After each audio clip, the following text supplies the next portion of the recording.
বন্ধুরা আজকের কি রান্না করব? এই কচুরলতি রান্না করব, চিংড়ি মাছ দিয়ে রান্না করে আপনাদের দেখাচ্ছি। কড়ার মধ্যে তেল দিয়ে দেবো, চিংড়িটা ভেজে নেবো, হলুদ দিয়ে দেবো।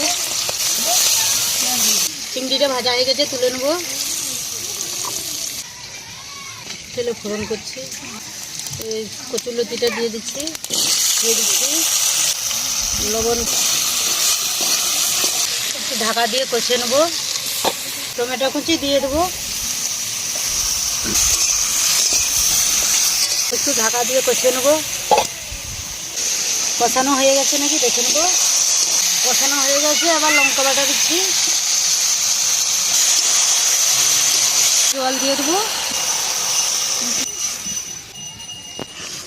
ফুটিয়ে নেবো। তরকারিটা হয়েছে নাকি দেখে নেবো। তরকারিটা কীরকম হয়েছে আপনারা দেখে কমেন্ট করে জানাবেন।